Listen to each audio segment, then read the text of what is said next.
Hey guys, Peter from CompuTrack Boston. Today I'm going to show you something that we see a lot, like almost on a weekly basis. We get called all the time from people that swear that they followed directions, they did the install right, my buddy's a mechanic, the factory did it, blah, blah, blah. And we always say, take your gear to a professional. Somebody with a good reputation and a lot of experience. So here's an example of something that we found where somebody did some work on their own in their garage, trying to change some fork seals and oil, good intentions. Looked like they tried to do a decent job, but there was a problem. So we sent them down, and the problem was this. Suddenly the forks are very stiff, the bike rides low in the front, and it's obviously very uncomfortable because there's very little suspension action left. So the first thing I did was to give the quick human dyno test. We take this, and if you watch, I'll push down, it goes a little, and you see it just stops. Pick my feet up off the ground. There's not much there for suspension. With 30 years experience, straight away I knew what I was in for, but I thought you'd like to see it.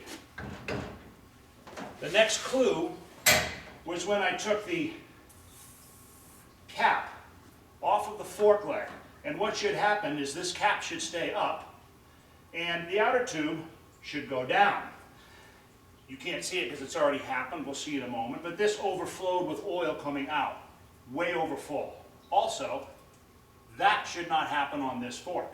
On this particular fork, what happens is there is a spacer and a nut and a washer that is missing. So there is nothing pushing on these springs whatsoever.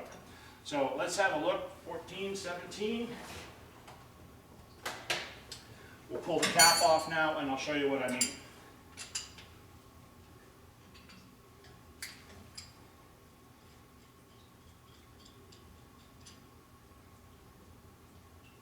Cap comes off, and you'll see there's a metering rod that goes down the inside,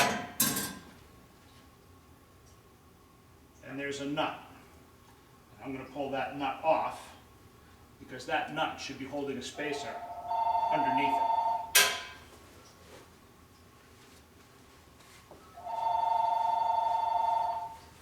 One day Congress will stop the telemarkers, but I think it's going to involve nuclear weapons. So let's see what's inside. There's oil all over the outside of this, and there should not be at this point. So there's the washer.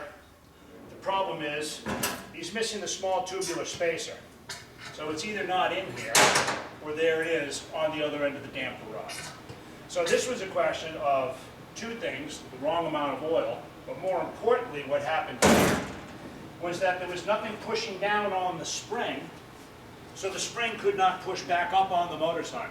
The only thing holding this bike off of full bottom all the time was the air spring left over. And that's why the ride was very harsh. So you watch and see what happens here. I'm going to take this apart. And we're going to have to do the same thing. I will hold this up. The oil level, you watch, is right at the top of the tube. That is far too much oil. And this is why this motorcycle is a horrible, terrible ride. It won't damage anything doing this, but you may not have any fillings left after a few hundred miles.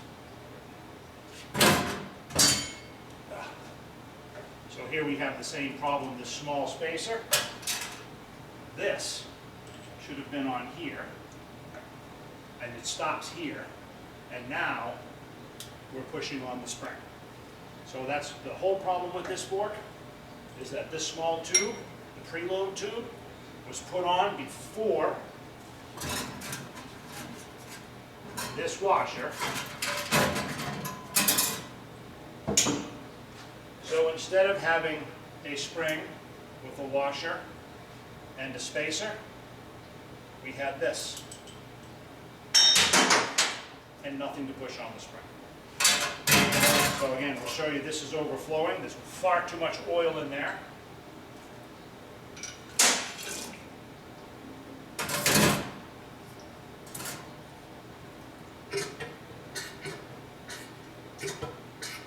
And that is the other preload spacer. So we're not missing any parts on this one. they're just assembled in the wrong order. So again, good advice. You think it's simple, and they are, but one small thing out of place, one O-ring, one shim not doing its job, and the whole system falls apart. So if you want to try it yourself, go right ahead, do the best you can, follow the manual, use good mechanical skills, but my advice is always send your suspension to be rebuilt by a professional. They know what they're doing, they've done a lot of it. When something like this comes up, then you'll know that, they'll take care of it straight away. So when something like this happens, they'll know exactly how it goes together.